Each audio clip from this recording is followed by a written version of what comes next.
Bonjour à toutes et à tous, ici Valentin Rachat, bienvenue dans cette édition. Voici les titres. À la Chaux-de-Fonds, dans le vivarium du Museau, Alfred, un caméléon Parson, fascine petits et grands. Le canton du Valais paye attirer les tournages à Bulle. Un grand projet de géothermie débute. Devant la cathédrale Saint-Jean à Fribourg, les archéologues ont fait de grandes découvertes. La ministre canadienne des Transports relance le projet d'un troisième lien à Québec, mais cela ne fait pas l'unanimité. C'est le grand format de ce journal. À Angolon, au Val-de-Rue, ces 800 variétés de courges rencontrent un grand succès. Le premier être humain à être arrivé au sommet de l'Everest est remis en question suite à la découverte d'un reste de pied vers le sommet. Le ministre de l'Éducation canadienne lance une enquête contre un groupe de 11 enseignants qui auraient mis en place un climat de terreur au sein de leur collège. Au palais Wilson, la lutte contre la peine de mort continue plus fermement que jamais. Presser ses propres pommes, c'est possible dans le canton de Neuchâtel, vers Valangin, au pressoir de la Bourg. Puis les CFF qui modifient leurs horaires dès l'année prochaine, plus de direct entre Neuchâtel et Genève Aéroport.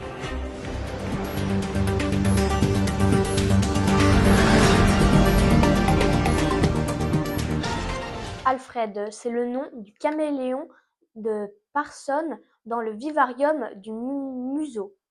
Le caméléon de Parson sont les plus grands caméléons du monde, mais ils sont aussi en voie de disparition. Ils rapportent un grand succès au Museau. C'est le reportage de la RTS. C'est la nouvelle star du Museau, mais encore faut-il le remarquer. Voici Alfred le caméléon, arrivé il y a quelques jours aux eaux de la Chaux-de-Fonds et qui depuis fascine petits et grands. Je trouve que le orange, ça lui fait ses beaux yeux. En fait, il a 2 pattes sur une seule patte parce que, en fait, c'est pour que ça grippe aux branches. Alfred est un caméléon de Parson, la plus grande espèce de caméléon du monde. Né en captivité en Allemagne, il est l'unique spécimen visible au public en Suisse. Alfred, il a 2 ans, donc c'est un subadulte, donc c'est comme si pour un humain c'était un adolescent, donc il va encore bien grandir. Il peut faire jusqu'à 70 cm. Donc lui, on voit qu'il ne fait pas encore cette taille-là, il va quasiment doubler encore en longueur. Il a été confié au Museau dans le cadre d'un projet de conservation en collaboration avec une association suisse. C'est que l'espèce est en fort déclin depuis une quinzaine d'années, menacée par le trafic illégal et la destruction de son habitat naturel. On travaille sur 2 volets, donc une protection de l'espèce dans son milieu naturel, notamment pour apprendre davantage sur cette espèce. Et le deuxième volet, c'est une présentation d'un individu au sein du Museau, tout simplement pour sensibiliser les visiteurs. Et dans quelques années, une femelle devrait rejoindre Alfred. Objectif, garantir la pérennité de l'espèce au sein des établissements zoologiques européens. Payer pour attirer les tournages. C'est ce que fait le canton du Valais. Déjà plusieurs films ont été tournés là-bas depuis que ça a été mis en place. Le reportage de la RTS. Dans ce hangar désaffecté de Martigny, le tournage de Logout, une mini-série coproduite par la RTS et TF1. Et si la production a choisi de tourner les 3/4 de cette fiction en Valais, ce n'est pas par hasard. Ce qui est unique, c'est qu'il y a un vrai bureau de tournage, donc des gens à qui on peut s'adresser, si on vient de l'étranger ou même d'autres cantons, qui peuvent vraiment nous aider, nous donner des tuyaux, les gens à contacter, que ce soit au niveau des autorités, au niveau de la police, des pompiers. Et en plus, ils nous donnent de l'argent, donc on est très content de venir en Valais. Jusqu'à 100 000 francs de remboursement sur les frais de production, de quoi attirer les tournages, comme celui du film d'animation Sauvage, ou encore Winter Palace, la première coproduction suisse de Netflix. Depuis 2021, la Valais Film Commission a ainsi versé 610 000 francs aux producteurs. Dans le même temps, l'industrie cinématographique a dépensé dans le canton 4 millions de francs, principalement pour l'hébergement, la main-d'œuvre locale, les services et la restauration. À Saillon, cet hôtel héberge en ce moment les équipes de Logout. Pour nous, c'est quelques mois qui viennent. C'est une 80 de personnes qui logent chez nous, un peu plus de 2500 nuitées sur une période de 2 mois et demi. Donc c'est vraiment quelque chose de très intéressant pour nous, pour notre économie. Le Valais sur grand écran, c'est aussi une vitrine touristique. Mais dans les Alpes, la concurrence est rude, en particulier avec l'Autriche. Il faudrait un peu plus d'argent dans l'incitation. C'est clair que le Tyrol que vous avez cité, il a 30 ans d'existence, donc c'est beaucoup plus vieux que nous, ils ont beaucoup plus d'expérience. On a d'autres avantages, on est au centre de l'Europe, on est près de tout, on est près de l'Italie, de la France. Donc pour des tournages étrangers qui viennent, qui ne tourneraient pas uniquement en Suisse, c'est aussi intéressant. Et à nous de prouver qu'on peut aussi accueillir ces tournages. Jusqu'en 2028 au moins, le canton allouera 3 millions de francs au développement de l'industrie cinématographique en Valais. Bull a donc lancé son projet de géothermie. Pour l'instant, les analyses sont plutôt positives, mais il n'y a aucune garantie qu'il y aura de l'eau dans le premier ciblage. C'est le reportage de la RTS. Sous ces terres gruyériennes se cache un potentiel pour la géothermie profonde. C'est ce que montrent des analyses menées en 2023. Dévoilées aujourd'hui, les résultats sont encourageants. On a pu cibler une zone, on va dire, intéressante qui, à la fois, on voit les couches que l'on vise, on voit un système qui a des failles, ce qui est intéressant parce que ça veut dire qu'il y a une circulation d'eau. À partir de l'été 2025, on va relancer les machines pour sonder. Cette fois-ci, avec l'aide d'une technologie 3D pour encore mieux cibler la zone avec potentiel géothermique. Cette nouvelle phase de prospection devrait permettre d'identifier l'emplacement idéal d'un forage géothermique. Le seul moyen de savoir s'il y a de l'eau qui circule naturellement est utilisable à des fins énergétiques, il faut faire un forage. Et ça, c'est ce qu'on essaye de faire maintenant, c'est finalement améliorer notre connaissance pour un peu dérisquer le forage. Objectif de Gruyère Énergie, puiser de l'eau chaude à plus de 3300 mètres de profondeur pour alimenter le chauffage à distance. 3000 ménages seraient concernés. Je pense qu'on n'a pas le droit de ne pas exploiter une telle ressource à disposition sous nos pieds, en particulier quand elle est sans odeur, sans CO2. La question c'est, est-ce qu'il y aura de l'eau ? C'est ça la vraie question. Coût de la future campagne de prospection, entre 2 et 3 millions de francs subventionnés à hauteur de 60% par la Confédération. Un forage de prospection est prévu à l'horizon 2027. À Fribourg, des archéologues ont obtenu une autorisation de profiter des travaux devant la cathédrale Saint-Jean pour faire des fouilles qui s'avèrent être très intéressantes. C'est un reportage de la RTS. Au pied de la cathédrale Saint-Nicolas de Fribourg, des archéologues travaillent depuis 2 ans sans relâche. Et quand on cherche, on trouve. C'est le corps d'un jeune enfant. On trouve de nombreuses tombes, mais des objets datant du XIIIe et du XIVe siècle ont également surgi du passé. Ils sont aujourd'hui à l'abri au service archéologique cantonal.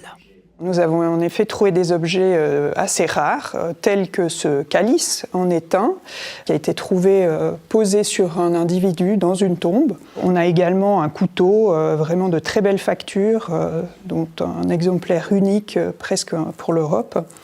On a pu trouver ce petit dé à jouer qui nous évoque bien sûr les jeux et la vie quotidienne aussi des habitants. Les archéologues du canton profitent des travaux de revitalisation du quartier historique du Bourg à Fribourg pour fouiller son sous-sol avec à la clé des découvertes déroutantes. Il y a plusieurs tombes multiples, donc qui peuvent contenir 2, 3, 4 individus. Puisque les individus semblent avoir été inhumés en même temps dans une même fosse, on peut se demander si peut-être il y a eu un événement qui aurait provoqué leur mort. Les services archéologiques du canton de Fribourg présentent ce chantier pour que les Fribourgeois s'approprient leur histoire, et ça marche. Je trouve ça remarquable, ce lien, cette connexion très émouvante entre aujourd'hui et hier. Magnifique. Le passé, il est là. Ouais. Puis on ne pourrait pas le voir ailleurs qu'ici maintenant. Ces fouilles archéologiques vont se poursuivre dans le quartier du Bourg à Fribourg jusqu'au début de l'année prochaine. Un troisième lien à la ville de Québec, c'est ce que veut faire la ministre des Transports. Elle essaye de relancer le projet après 6 ans, mais tout le monde n'est pas convaincu. C'est le grand format de ce journal, il est signé Radio-Canada.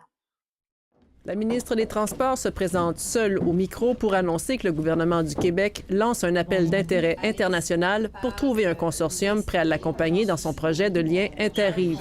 Toute la planète est au courant qu'on se cherche un partenaire pour faire un troisième lien au Québec. Après avoir promis un pont à l'Est en juin, ça nous tente un pont à l'Est. Le gouvernement remet sur la table toutes les possibilités. Pont ou tunnel entre l'île d'Orléans et le pont de Québec, on n'exclut pas non plus d'intégrer du transport collectif ou même un tramway. Il ne faut pas enfermer les éventuels candidats intéressés dans quelque chose de trop précis. Ces gens-là sont des professionnels, sont des experts. La ministre entend statuer sur un corridor d'ici l'été. Mais pour le reste, il n'y a pas de budget, pas de tracé et surtout pas de contrat signé avec un consortium pour développer le projet avant 2027, soit après la prochaine élection provinciale de l'automne 2026. Regardez le calendrier. Étrangement, le calendrier qui nous a été proposé par la ministre aujourd'hui est calqué sur le calendrier électoral. On nous prépare la promesse électorale de 2026. Le Parti québécois n'y croit tout simplement pas, alors que la ministre estime dévoiler aujourd'hui la marche à suivre pour assurer la réussite du projet. Au point où on va en être à l'été 2026, quant à moi, quant à nous, de toute façon, on veut le faire, mais ce sera relativement irréversible. C'est clair que si Québec solidaire est au pouvoir en 2026, le troisième lien il va être arrêté. Là. Comme je vous dis, tout se fait. Si quelqu'un veut annuler tout ça et dire aux gens qui se seront qualifiés, qui auront passé 2 ans à travailler là-dessus pour se qualifier pour faire un troisième lien à Québec, de dire à ces gens-là, finalement, nous autres, on le fait plus. Elle sait qu'elle doit prouver que cette fois-ci est la bonne. Mais déjà, les plus fervents partisans du troisième lien ont des craintes. Par courriel, le maire de Lévis s'inquiète du retard que prend le projet. Il est malheureux de constater que nous sommes encore à la case départ. Et il joint sa voix à la coalition de l'Est qui demande un engagement ferme avant la prochaine élection. Pour nous, il n'est pas question de faire une énième élection sur le dossier du nouveau lien interrive. Alors c'est pour ça qu'on voudrait avoir une signature de contrat avant les élections de 2026. La ministre est certaine de réaliser sa promesse, mais elle ne va pas jusqu'à mettre son siège en jeu. Ici Louise Boisvert, Radio-Canada, Québec. Pas certain que c'est la bonne. Pourquoi? J'ai un petit peu moins confiance à ce qu'on fait comme promesse. On l'a annoncé tellement souvent, puis on change de bord régulièrement également. C'est un projet politique, à mon avis, qui se fera pas. Pour ce qui est des projets de la CAQ avec les ponts, les tunnels et tout ça, je n'y crois pas du tout. Alors, visiblement, le gouvernement en part avec un vent de face dans sa nouvelle tentative de relance d'un troisième lien. Sa crédibilité, et on l'a vu récemment dans un sondage, a été solidement entachée par les multiples soubresauts depuis les élections de 2018. Qu'à cela ne tienne, la ministre des Transports dit que cette fois, ça pourrait être la bonne. Madame la ministre, bonjour. Bonsoir, M. Savard. Honnêtement, je ne sais pas par où le prendre. Je me dis que cette entrevue-là, on aurait pu très, très bien la réaliser en 2018, quelques jours après votre première élection. D'une certaine façon, mais vous vous souvenez, la dernière fois que je suis venue, c'est à la suite du dépôt du rapport de la CDPQ Infra qui parlait du projet de transport structurant et aussi du nouveau lien interrive qui proposait certains corridors. Et on s'était engagé, le premier ministre et moi, à faire le troisième lien une fois pour toutes. Et je vous disais, il y a beaucoup de scepticisme. On en est conscient. C'est pour ça que je le fais avec beaucoup de sobriété, dans le sens où je comprends que les gens ne nous croient pas forcément. Et j'avais dit, je vais revenir faire des mises à jour régulières. Je vais vous tenir au courant de l'avancement du projet. Pour moi, l'important, c'est ce qu'on a fait cet été, c'était de travailler sur un calendrier de réalisation hyper concret, réaliste, mais ambitieux, parce qu'on veut que ça avance. Et aujourd'hui, on est à la première étape concrète. Mais sérieusement, ça aurait pu être fait. Ça aurait dû être fait. Au jour 1, ça, cet appel international? C'est parce que là, on fonctionne différemment. Parce que non seulement on va de l'avant avec le troisième lien, mais on va de l'avant avec un nouveau mode pour réaliser un projet d'infrastructure au Québec. Alors, on a réformé nos modes contractuels. Maintenant, on peut faire ce qu'on appelle le mode collaboratif.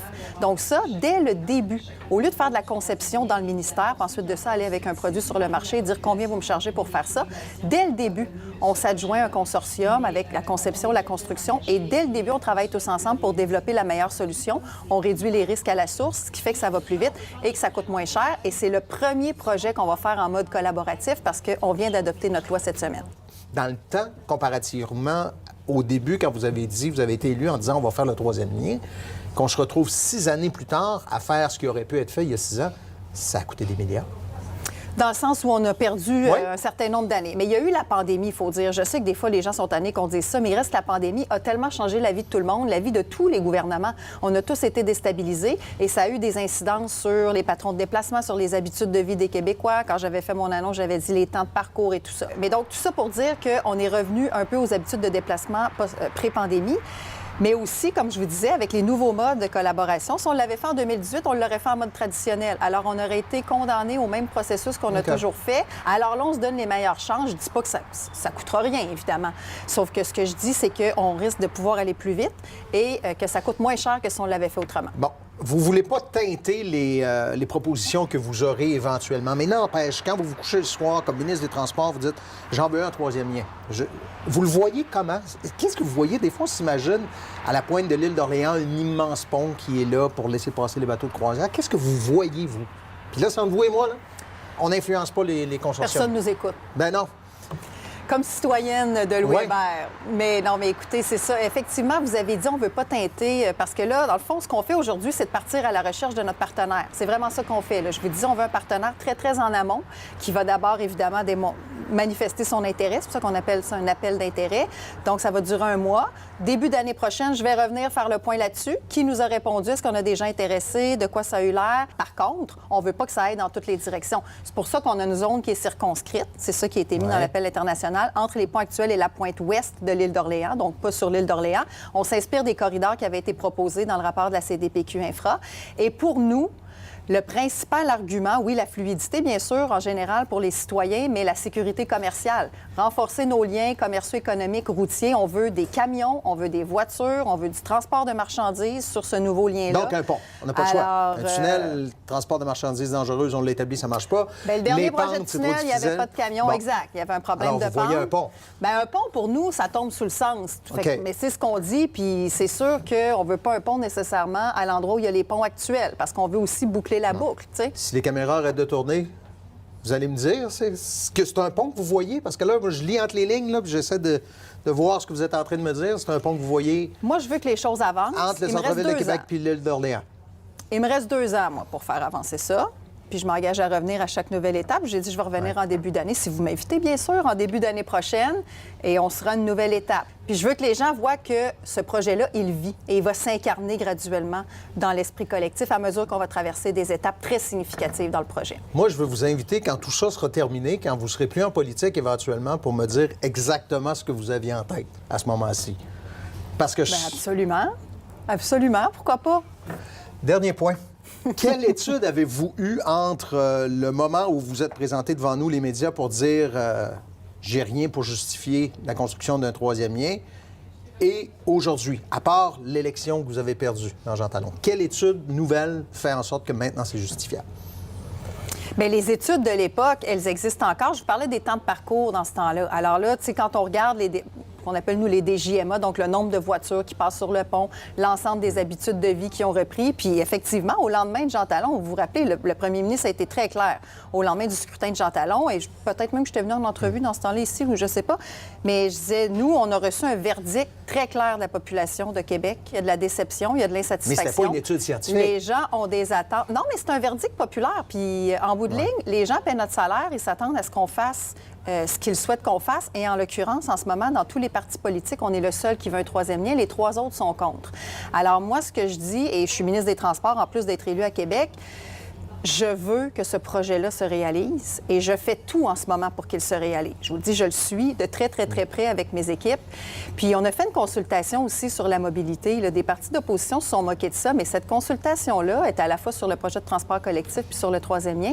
Et les gens ont été très clairs aussi. Encore plus d'appui pour le troisième lien que pour le tramway, mais dans les 2 cas, les gens veulent des projets. Ils veulent qu'à Québec, les projets avancent. Donc avant hier, on a annoncé la lettre mandat pour la CDPQ Infra pour la phase 1 du tramway, la partie tramway de la phase 1. Alors ça va aller de l'avant. Et aujourd'hui, l'appel d'intérêt, au moment où on se parle, il est sur les systèmes d'appel d'offres. C'est parti. Partout dans le monde, les gens savent que Québec cherche un partenaire pour faire un troisième lien. Madame la ministre, il y a plusieurs invitations qui ont été lancées dans cette entrevue-là. J'ai l'impression qu'on va se reparler de tout ça. Merci beaucoup. Je l'espère bien. Merci à vous. Au revoir. Plus de 800 variétés de courges sont vendues à Angolon, au Val-de-Rue, par un vendeur du canton expert en courges du canton de Neuchâtel. C'est le reportage de la RTS. La douce butternut, l'épicée courge musquée ou alors l'étonnante courge spaghetti. Et vous, quelle est votre courge préférée? C'est que le choix est vaste, il en existe plus de 800 variétés. Butternut, tu peux remplir. À Angolon, dans le canton de Neuchâtel, Olivier Osner et sa famille en proposent une quarantaine en libre service et l'agriculteur a ses petites préférées. Alors celle-là, c'est la bleue de Hongrie que j'apprécie tout particulièrement. Ça fait des années qu'on la cultive. Elle est assez ferme et puis très douce. 15 ans qu'il cultive des courges et chaque année, il augmente sa production et propose des nouveautés. C'est la sucrine de Berry. C'était un peu un coup de cœur comme ça, je la trouvais bien. Et puis c'était une variété qui va pour tout, autant les plats sucrés ou salés. Grande, petite, orange, verte, lisse ou bosselée, la courge prend toutes les formes et couleurs, chacun y trouve son bonheur. On est bon? C'est un incontournable. C'est toujours agréable de manger, ça réchauffe quand il fait un peu plus frais. Et puis on aime bien les butternuts et puis les potimarrons. Voilà, le coffre est plein. On attend l'automne pour la courge, en fait. Ouais, voilà. La manger bien sûr, mais aussi la décorer. Nous venons d'Irlande. Là-bas, Halloween est une fête importante, alors on veut maintenir cette tradition maintenant que nous vivons ici avec notre fille. La courge, indissociable des plaisirs de l'automne. Et petit conseil d'initié, pour savoir si elle est mûre, il suffit de la tapoter. Si elle sonne creux et sourd, c'est qu'il est temps de la déguster. Une chaussure, une chaussette et un reste de pied humain, c'est ce qu'un alpiniste a retrouvé vers le sommet de l'Everest. Cette découverte pourrait changer la date de la première arrivée au sommet du géant de glace pour 30 ans de moins. Le reportage de la RTS. C'est peut-être le dernier grand mystère lié à la conquête des cimes de l'Himalaya. Edmund Hillary et le Sherpa Tenzing Norgay sont-ils vraiment les premiers à avoir posé le pied en mai 1953 sur la pointe de l'Everest, le plus haut sommet du monde à 8849 mètres d'altitude? C'est en tous les cas ce que raconte l'histoire officielle, basée sur des photos et des témoignages tangibles et reconnus. Pourtant, un autre récit s'invite parfois dans les discussions des montagnards. Qu'est-il advenu de la fameuse cordée de George Mallory et Andrew Irwine, qui avaient tenté d'atteindre le sommet 30 ans auparavant et dont on est sans nouvelles depuis lors? La question reste aujourd'hui aussi lancinante qu'à l'époque. Les deux hommes ont-ils atteint le sommet avant de disparaître à tout jamais lors de la descente? Seraient-ils ainsi les tout premiers vainqueurs de l'Everest? Leurs proches aussi s'interrogent. Nous savons désormais qu'il est toujours sur la montagne. Nous avons maintenant cette petite preuve concrète qui nous dit que c'est bien là-haut qu'il se trouve. Une chaussure, une chaussette, un reste de pied humain et une étiquette au nom d'Irwine retrouvée dernièrement sur cette maudite face nord, la face chinoise du géant himalayen. Un pas peut-être vers la vérité. Reste ainsi à retrouver maintenant à proximité l'appareil photo que transportait Irwine et qui contient peut-être les clichés de cette très hypothétique victoire avant l'heure. Au Canada, ces 11 enseignants d'école primaire ont fait régner la terreur au sein de leur établissement. Le ministre de l'Éducation a lancé une enquête à leur sujet. Le reportage de Radio-Canada. Des parents surpris. Ça m'étonne, cette enquête, mais je suis pas au courant. D'autres inquiets. Bien sûr, puisque les enseignants sont censés protéger nos enfants. À l'école primaire Bedford, située dans l'arrondissement Côte-des-Neiges à Montréal, régnerait un climat toxique, un climat de peur. Il y a un climat un peu sournois dans l'école, c'est difficile d'agir. Et il y a une mainmise un peu présente d'un certain nombre d'enseignants dans cette école-là. Un clan de 11 enseignants aurait pris le contrôle de l'orientation pédagogique de l'établissement. Dans un rapport accablant, le ministère de l'Éducation indique entre autres qu'un membre du personnel aurait mentionné que le soccer était un sport réservé aux garçons et que les élèves avec des besoins particuliers, dont ceux avec un trouble déficitaire de l'attention, sont des causes perdues. La majorité des enseignants du clan dominant étaient d'origine maghrébine, donc d'origine algérienne, marocaine par exemple. Mais il y a eu des enseignants d'origine maghrébine qui se sont opposés à leur vision. Et donc, c'est pas parce que tu es un enseignant d'origine maghrébine que tu appartenais au clan dominant. Le ministère de l'Éducation dépêchera donc 2 accompagnateurs à l'école Bedford et mènera une enquête sur les 11 enseignants en question.